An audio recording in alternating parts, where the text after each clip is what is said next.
In this video, I'm putting a 1970 Datsun 2400 Super 6 through its paces.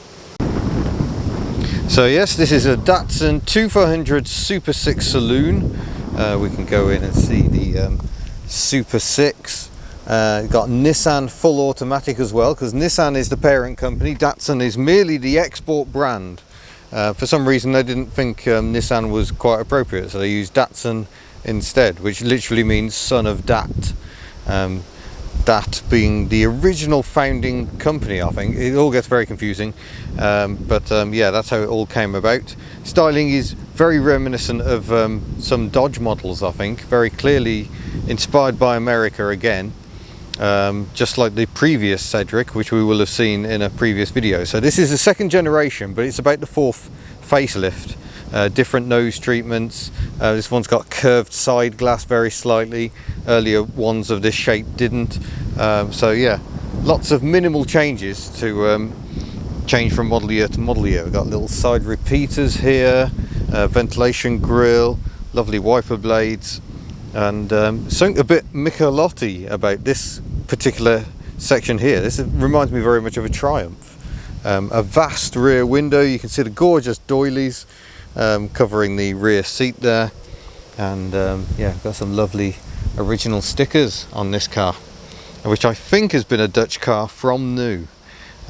So in terms of suspension, we got independent double wishbone coil springs at the front, but simple leaf springs at the back, and I think the fuel cap is hidden behind there. Oh yes, there it is. Lovely. Tow bar. It was towing last night. In fact, I drove this car about 50 kilometers last night, towing a trailer after Japan Classic Sunday. Quite fussy little wheel trims. Quite interesting, but yeah, I think we're probably due a look inside and under the bonnet, really. So let's start with the interior. Just taking the magnificence of the doily once more, and if we step aboard again, it's all very clearly American inspired. We've got I'm just going to shut that to shut the helicopter out. Yeah, we've got a column gear shift, if I can just get it to focus on where I want it to focus. No, apparently I can't. So yeah, strip speedometer, then we'll look at that, and then we've got the gear lever selector below that. Nice little horn pusher on a ring there, good sounding horn, and good sounding indicators as well. If I put the ignition on, oh, I haven't put the ignition on, there we go.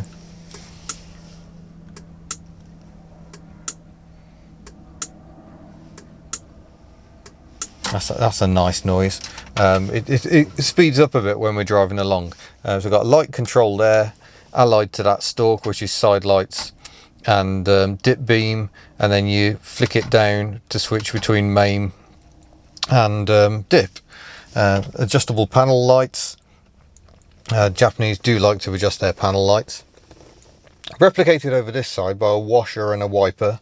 Naturally we'll get to that in all good time. Sorry, I'm taking you nowhere near it. So yeah, push button wash, and then a slider for wipe, and we've got the choke over here as well, and a couple of blanking plugs just in case you feel the need.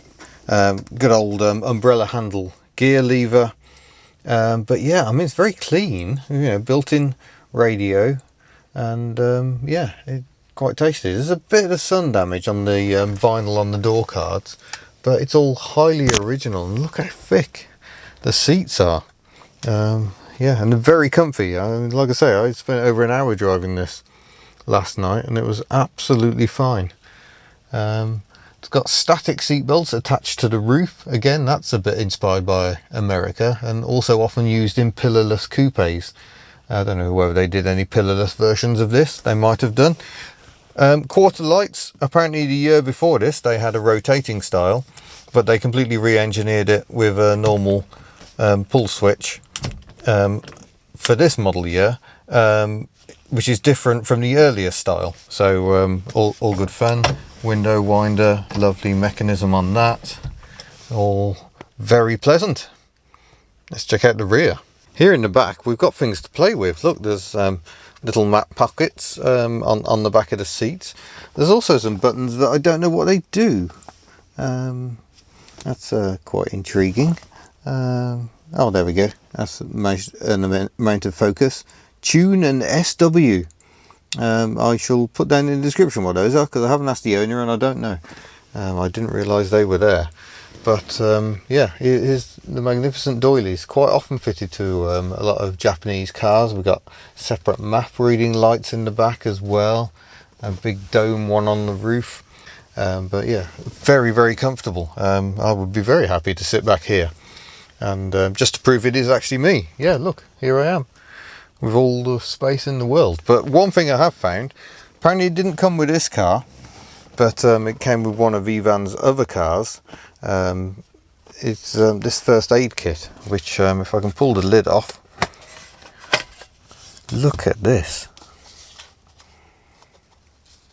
I've still got all the original items. The bandage, might not want to use that bandage anymore. Yeah, all in Dutch. It's yeah, excellent. We should put that back on the floor and leave it where it was. But yeah, a beautiful period accessory to have. Oh yes, I remember this from when I was driving it last night. I think these are ventilators, so they allow different amounts of air in, which is quite nice. I wondered why I was getting chilly feet. Also, look at the brake pedal, which actually tells you to brake. That's quite good, I think. And yeah, there's the bonnet release. That's what we're looking for. But yeah, here we go. It's the classic L series 2.4 litre, and yeah, very super indeed. Overhead camshaft was fairly advanced for the time. Huge engine block, and so huge in fact that Nissan was forced to develop its slimmest viscous fan coupling ever. Or I don't know about ever, but certainly at the time, in order to squeeze all this in, because the engine bay was designed for the original overhead valve 6-cylinder engine, not this L series overhead cam. But yeah, you see a nice genuine Nissan oil filter on it, and yeah, all very easy to work on. Everything is just kind of there. Distributor, easy access. It's not cross flow. We've got inlet and exhaust on the same side. Single carburettor hiding beneath the air filter assembly. But yeah, so much space for working on it. The boot space isn't quite all that generous, because we appear to have the spare tyre sitting in here. But nonetheless, you can get a fair bit in. It's obviously got a car cover because it's a well looked after car. A set of jump leads, always useful. We've got the jack instructions in English, which is interesting given this car was not sold in England at all. I don't think they sold this generation in the UK. I could be wrong, and if I am, I'm sure Ivan will correct me. But yeah, I'm pretty sure we only got later generations of Cedric, perhaps because the name Cedric is a bit silly to English tastes. But the rear lights, very similar design to the Datsun Bluebird 510 with this little chrome trim around them. A very appealing package. So appealing, I think we need to take it for a drive. We shall fire up.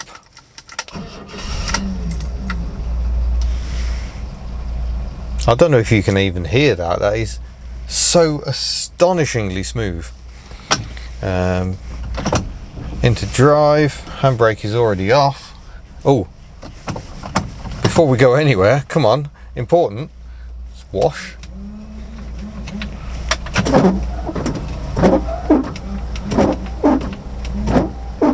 Oh, there we go.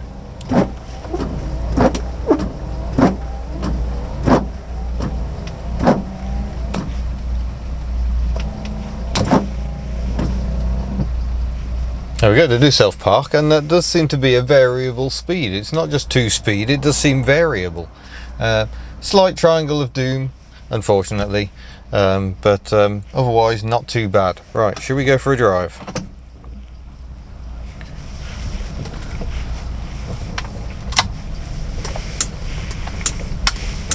Feels like driving an electric car, it is that quiet, but here we go.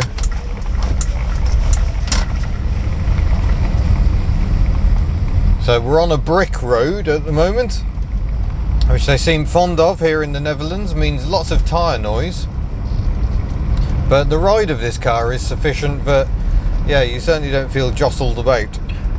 And yeah, considering it's only got leaf springs at the back, the ride is remarkable. Very, very smooth. Handling is not superb. There's a bit of play in this big wheel, and yeah, it doesn't feel very sporty, shall we say. But then the Cedric wasn't conceived with sport in mind. That really was not the point. Self-cancelling indicators, a little over eager.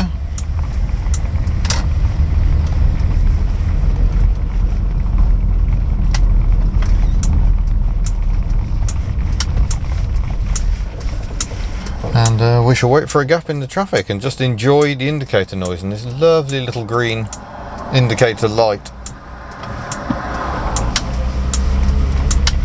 Gentle whine of the transmission.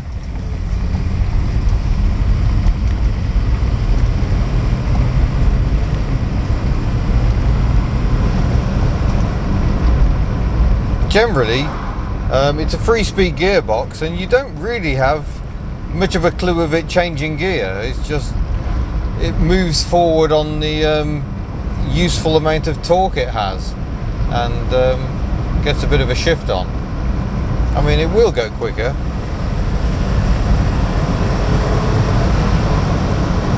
But even then, even when it's working hard, you can't really hear it. And we did over an hour last night at like 60 miles an hour, and it just wafted along in great comfort. A little bit fidgety perhaps at motorway speeds just because of the steering box. It isn't the most accurate steering ever, but a remarkably pleasant car to drive. But yeah, as soon as you get to a bend, it does roll a bit and soften up, and yeah, it doesn't feel quite so poised as you might expect.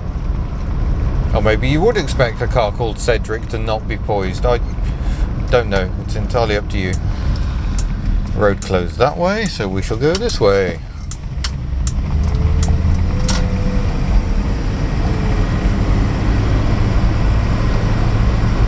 But here comes a speed hump in a 60 limit. I mean, it just floats over. It's yeah, a level of comfort you simply do not get in a modern car. Modern cars cannot do this floaty ride. I seem more interested in making them handle well at the Nürburgring, which yeah, I don't go around the Nürburgring. That's not something I do, and I don't think most people do either. Oh, it was cutting my corner a bit.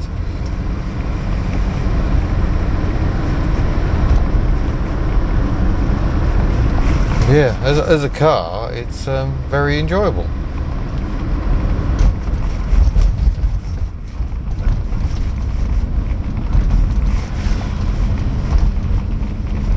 So it did take the Japanese a while to get a large car that really met European tastes. This feels very much like they were chasing American sales. Now, I don't even know if they sold the Cedric in America, but it's very much that sort of a vibe. But yes, clearly it was decided that this was too big a leap for British buyers, and at a time when Japanese manufacturers were facing quotas, perhaps they thought this is one car they just wouldn't bother. Maybe they could have more success selling Cherries and Sunnies, which indeed they did. Woo! Goes the transmission. As we leave Zego, we can get a few more KMHs on.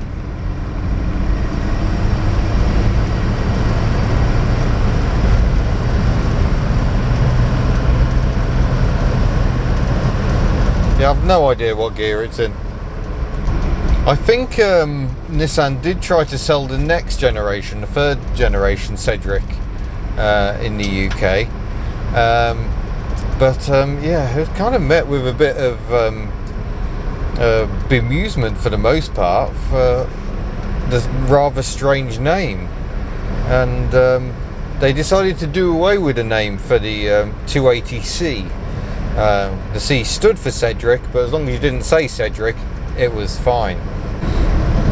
But yes, the Japanese became the absolute master of judging local requirements. took them a while to tune in. First of all, they would build a car that they thought was right for different markets, but they quickly realized that different markets have different requirements, and they became all dominant by doing things like building huge pickup trucks in America, because Americans like huge pickup trucks, and they tuned their luxury cars to be more like BMW and Mercedes-Benz, more sporty. But you know, it still took a long time for them to gain acceptance, the Lexus being a key step on the way.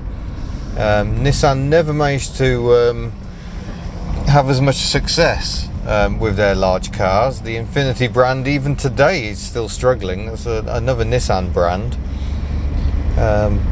Lexus has pulled the trick off that no one else has managed to quite manage. Even Honda with various Legends. Yeah, not quite what people wanted. I think we should go whichever way this tractor does not go. He has not gone that way, so we will go that way.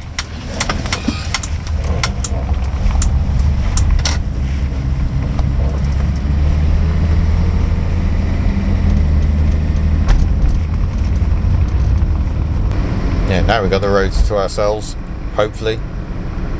So there is manual control of the gears available. I can drop into second.